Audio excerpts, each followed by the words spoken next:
Friends, it is nice to start this katha on Sri Ramakrishna. Now you see, the word katha kind of conjures up an image of trying to do stories about Puranic tales, legendary ancient tales. The katha you're going to hear is a contemporary katha, a modern narrative. Now it's very important to recognize the use of narratives when you're talking about very subtle ideas like spirituality. You see, without the narrative, without the story format, however good the philosophy may be, it becomes dry. And you feel that you are chewing on dry straw. It becomes tiresome. A story allows you to kind of bring in lovely, marvelous ideas of spirituality in a story format. This is the unique feature about all the kathas. In fact, if you look at the reason why we are attracted to, say, watch entertainment on television, see the films, the reason is this. In a way, as we are human, the way we can relate to ideas about anything has to be in human terms. That is why we love to watch the soap operas. In a way, we are living the lives of those personalities. You see, through those stories. That's why we get hooked to all these kind of soap operas and television. Because we live in a way, all of us attach ourselves to certain characters in that particular story and live their lives. So you can see the power of narrative. But it can be used or misused. You see, if you look at the soap operas, any soap opera, Eastern or Western, the soap operas will focus on kind of lower human aspiration. There is jealousy. All this Hindi soap opera, ZTV soap opera, the clothes are out, come on, killed. There is jealousy, there's deviousness, there's deception. So you can promote very kind of poor kind of human aspirations or lower human aspirations through narratives, and that still hooks you. In the same narrative, the power of narratives, you can again write the back of narratives to aspire to higher ideals. This is the power of kathas. In fact, the reason why the Hindu population is fixated on the kathas is purely for this reason. Because when you hear the stories of Ram or Krishna or all these various kathas, Bhagavad Katha, Ramayana, Mahabharata, you immediately start linking up with some of those characters. And in a way, you kind of ride on the back of those characters to develop those characteristics in our lives. We kind of borrow from them. That is why kathas are such a powerful tool that the Hindus have recognized and used for thousands of years to promote high principles through stories, through the stories of Ramayana, through the stories of Mahabharata, through the stories of, say, the Bhagavad Puran. Marvelous ideas. But again, you see, this is the power of the storytelling. But one thing that is putting off the youth of modern times, put them off the kathas, is this. As the kathas have been told over so many thousands of years, as they have been told, bits were added and bits were taken away. Bits were subtracted, bits were added on. This is understandable because depending on the audience, the storyteller will always kind of adjust his story to suit the needs of the audience he's dealing with. And if this has been happening over thousands of years, the account you get today perhaps have no bearing to what actually happened. It may have lost complete touch with reality. And this is one of the drawbacks of kathas, because kathas sometimes have become so exaggerated that a modern youth will shy away from it, saying, look, I like these lovely personalities, but some of these kind of ideas they're conjuring up do not match up with reality. And a modern youth will, of course, that's why if you look at all the kathas being shown on television, and look at the camera moving at the audience, there will be hardly any youngster.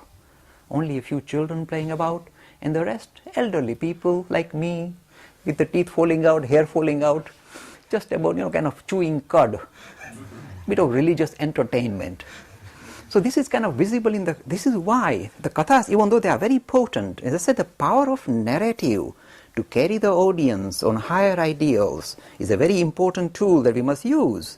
And yet, because this thing has been done over thousands of years and you are stuck in a rut with just legendary stories, they have become counterproductive to the needs of the modern youth because they can't relate to it anymore. They say, look, if you want to just talk about good over evil, we might as well watch Star Wars.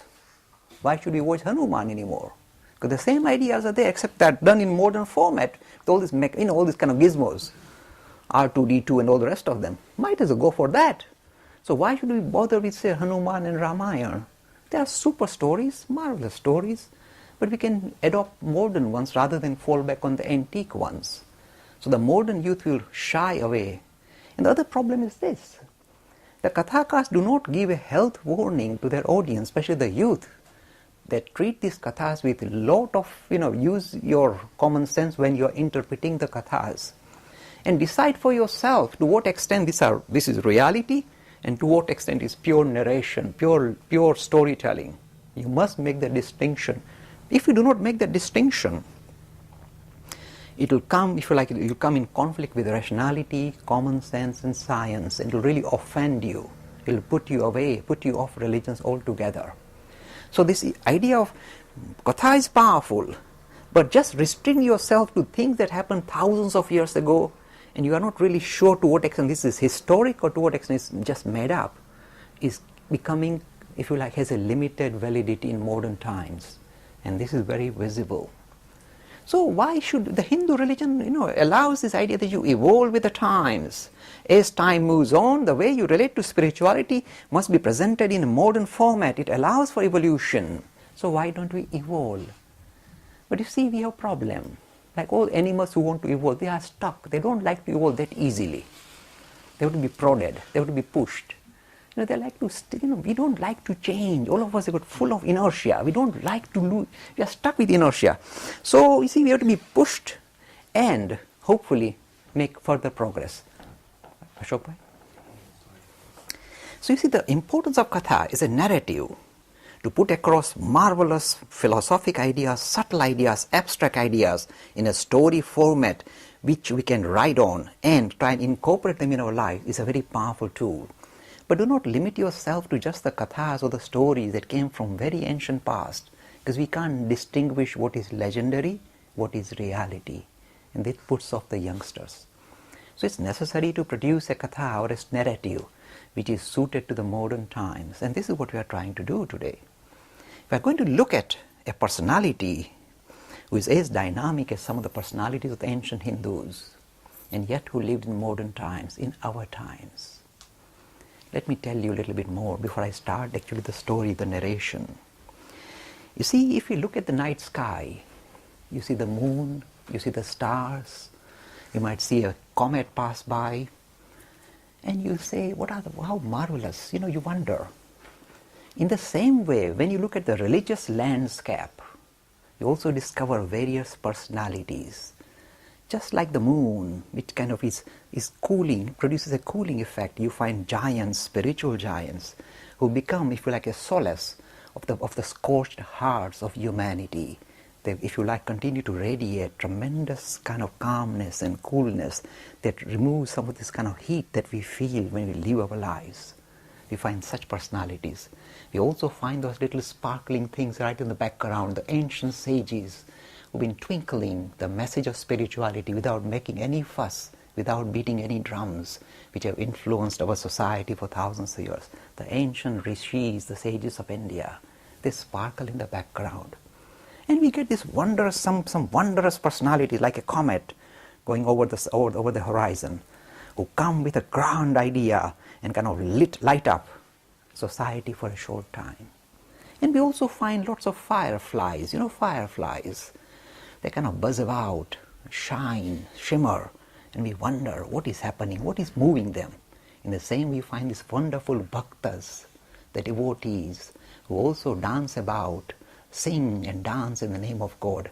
They appear on the horizon for a short time, and then they quietly disappear. These are the bhaktas of the Hindu tradition. These are all marvelous personalities that color the landscape of religion of India. But then once in a while, we suddenly see the sky, the horizon turning pink, and we see the rising sun. Something dramatic, not only just enhancing and protecting life, but actually giving life, like the sun. The spiritual message that comes through from these personalities lights up the whole of this humanity. It gives life. It is, if you like, the fountainhead of spirituality, which the world seriously needs. Such personalities come from time to time and live in, kind of revive and refresh the powerful message of spirituality suited to their own times. We see them again and again. So today we are going to do a story of one such personality. And again, what's the uniqueness of this personality? There is nothing extraordinary. I'm going to do a story in the most ordinary language of something that is extremely extraordinary and yet appears very ordinary. The unique feature of these modern personalities is telling us, don't you see, the extraordinary is intertwined with what appears as ordinary. All of this appears ordinary. It is charged to the full with spirituality. Extraordinary hidden or appearing as ordinary. So I'm going to be very careful to present a story which has got some kind of mystical element, but I'm going to keep them low. I'm going to keep it low. I don't want to fly off. I'm going to present this in a very kind of simple terms, in simple language, but a story that is extremely extraordinary. Let us begin the journey. You see, in Bengal, in early 1800s, lived a family, a very pious family, very devout, pious family, Brahmin family. They lived in a little village called Kamarpukur, which is about 60 miles northwest of Calcutta. A little village, very simple people, very pious, simple, well, middle class to poor family. Now, before I start the story of this great personality, let me just tell you something about his predecessors. A young person called Khudiram lives here. What is the unique feature about this simple man?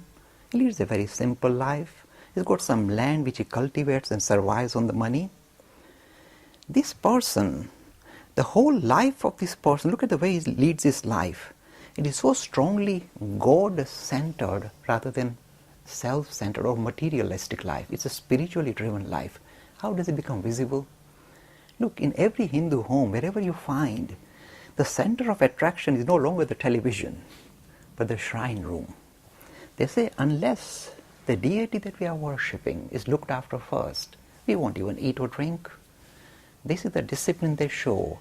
They very clearly show the priorities. The priority is spirituality and not just the material existence. And this becomes visible in the story of this gentleman, this man called Khudiram.